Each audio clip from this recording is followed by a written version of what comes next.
पिछले वीडियो में हम लोगों ने द्वितीय चरण के यानी औद्योगिक चरण के राजनीतिक नीति के अंतर्गत विदेशी प्रभाव को देखा था, जिसमें नेपाल, भूटान और तिब्बत, बर्मा और अफगानिस्तान से अंग्रेज़ों ने युद्ध किया और उन पर नियंत्रण स्थापित किया।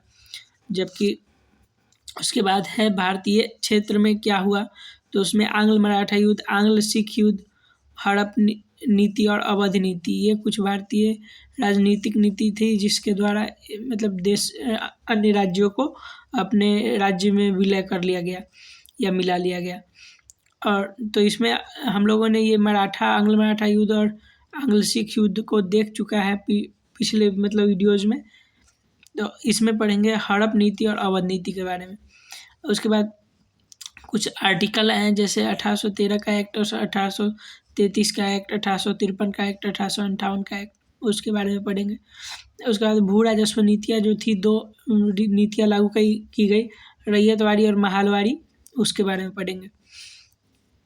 कैसे पढ़ना चाहिए, तो इसके अंतर्गत हमको मतलब सर ने समझाया था कि ये विषयवार अध्ययन करना चाहिए, फिर उसके बाद रिवीजन करना चाहिए और ऑब्जेक्टिव प्रैक्टिस करना चाहिए, और उसके बाद मेंस क्वेश्चन प्रैक्टिस करना चाहिए। अब प्रैक्टिस के अंतर्गत MCQ प्री के लिए MCQ टेस्ट सीरीज और PYQ पर ध्यान देना चाहिए।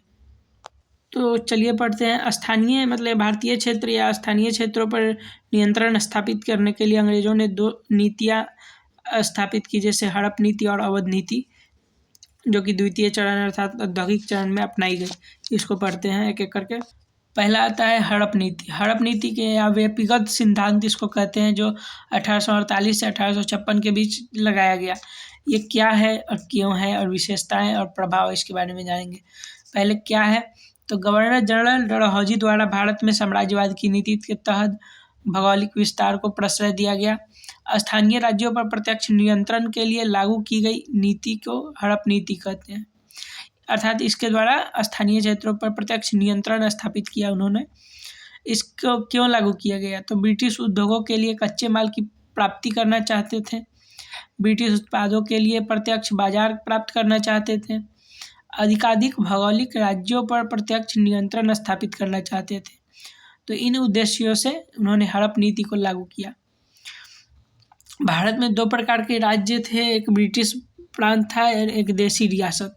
तो ब्रिटिश प्रांत और देसी रियासत में स्वतंत्र राज्य आते थे, जो बड़े राज्य थे उनको गोद लेने की अनुमति दी गई, जैसे कि मुगल। दूसरा था स्वतंत्र राज्य के, अर्थात मुगल के अंडर में जो राज्य थे उसको स्वतंत्र राज्य के अधीनस्थ राज्य, जैसे कि उसको ब्रिटिश अनुमति से गोद लेने की अनुमति दी गई।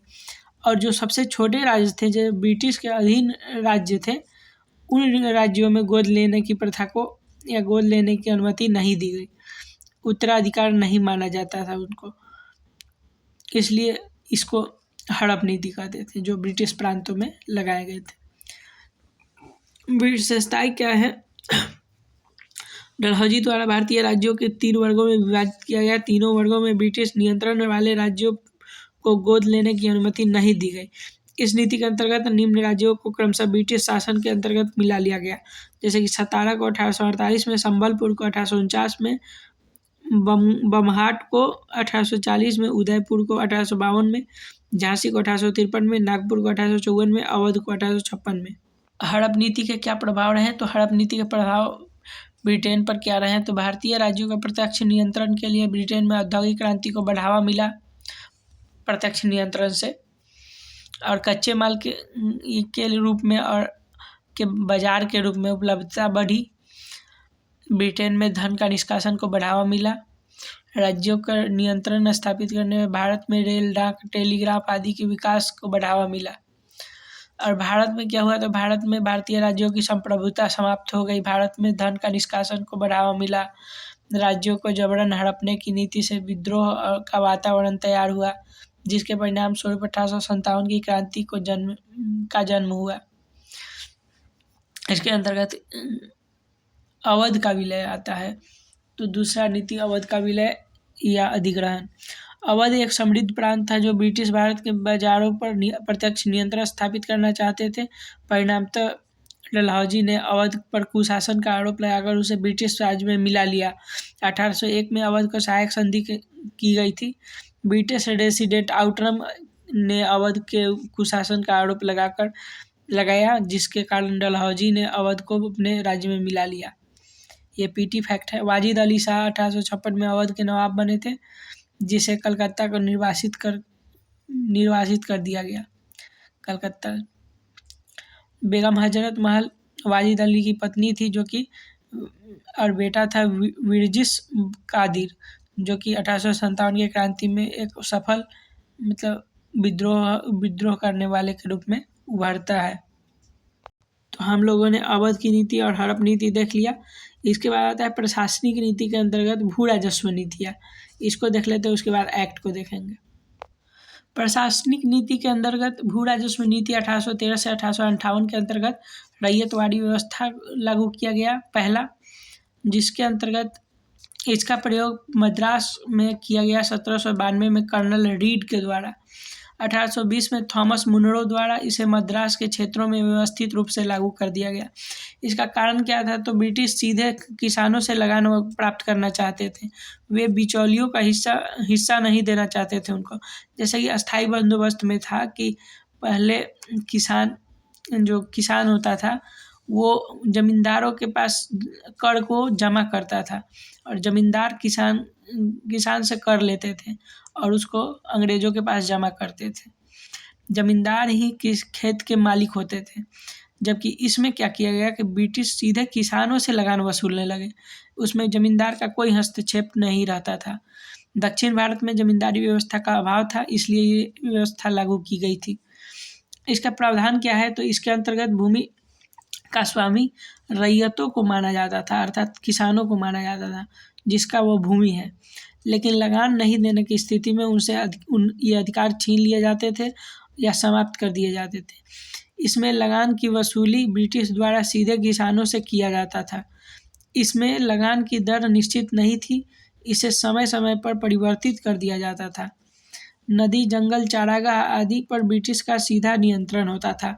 यह व्यवस्था मद्रास, बम्बई, असम सहित भारत के 51% भाग पर लागू किया गया था, सबसे अधिक भाग पर। प्रभाव क्या था? तो इसके प्रभाव ब्रिटेन पर तो लाभदायक पड़े। ब्रिटेन की आय में वृद्धि हुई, कच्चे माल की आपूर्ति बढ़ी, यूरोप में औद्योगिक क्रांति को विस्तार मिला, धन का निष्कासन को प्रोत्साहन मिला। भारत से प्राप्त आय ने ब्रिटिश प्रशासनिक, राजनीतिक, आर्थिक व्यवस्था को मजबूत किया। जबकि वही भारत में किसानों पर अधिक कर लगाए जाने के कारण ये ऋणग्रस्त, भूखमरी, गरीबी, बेरोजगारी की स्थिति में पहुंच गए। किसानों को कृषि के वाणिज्यिकरण का सहारा लेना पड़ा, जिसके कारण अकाल जैसी घटनाएं सामने आई, संसाधन का अभाव, आत्महत्या की स्थिति बढ़ी। इसके बाद दूसरा प्रशासनिक नीति के अंतर्गत महालवाड़ी नीति अपनाई गई, जिसके अंतर्गत 1822 में सर्वप्रथम हॉल्ट मैकेंजी इसको प्रयोग करते हैं। मार्टिन बर्ड ने इसे सुधार किया और तथा उत्तर पश्चिमी भारत में लागू किया। मार्टिन बर्ड को उत्तर भारत का भू व्यवस्था का जन्मदाता माना जाता है। इसका कारण क्या था? तो उत्तर पश्चिमी भाग में महाल अर्थात गांव के स्तर पर लगान व्यवस्था का प्रचलन था, अतः अंग्रेज उन्हें इसी व्यवस्था को अपना लिए। इसमें कोई बदलाव नहीं किया, मतलब थोड़ा मोड़ा बदलाव किया। इसकी क्या विशेषताएं थी? तो भूमि का स्वामी इसमें महाल अर्थात गांव का मुखिया होता था, जिसका काम था कि लगान को वसूल करके इकट्ठा गांव के स्तर पर लगान का जमा करे अंग्रेजों के पास।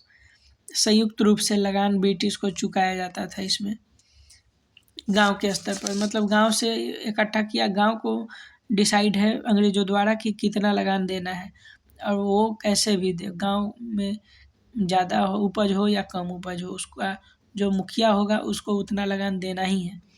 इस व्यवस्था के अंतर्गत लगान दर निश्चित नहीं होती थी। इसमें सबसे उच्च लगान वसूले जाने लगे, मतलब लगभग 66% तक वसूला गया लगान। यह व्यवस्था पश्चिमी अवध, मध्य प्रांत, पंजाब एवं उत्तर प्रदेश प्रांत में लागू किया गया। यह व्यवस्था ब्रिटिश भारत के 30% भाग पर लागू थी। तो हो गया ये युद्ध हम लोगों ने देख चुका है। उसके बाद ये आंग्ल मराठा युद्ध सिख ये भारतीय क्षेत्र को कैसे नियंत्रण स्थापित किया। तो इसके अंतर्गत हड़प नीति और अवध नीति को देख चुके हैं हम लोग। उसके बाद भू राजस्व नीतियों के अंतर्गत प्रशासनिक नीति के अंतर्गत भू राजस्व नीति, जिसके अंतर्गत रैयतवाड़ी और महालवाड़ी व्यवस्था को देख लिया हमने। रैयतवाड़ी में किसान मालिक होता था ज़मीन का और वही कर चुका था डायरेक्ट अंग्रेज़ों को, जबकि महालवाड़ी में गांव के स्तर पर होता था। वो गांव को कितना लगान देना है ये डिसाइड किया जाता था और उसी निर्धारित लगान को गांव का मुखिया उसे चुकाता था। अब इसके अंतर्गत कुछ आर्टिकल भी आए प्रशासनिक नीति में, जो आर्टिकल भारत को और मतलब भारत का शोषण करने के लिए जिम्मेवार रहे।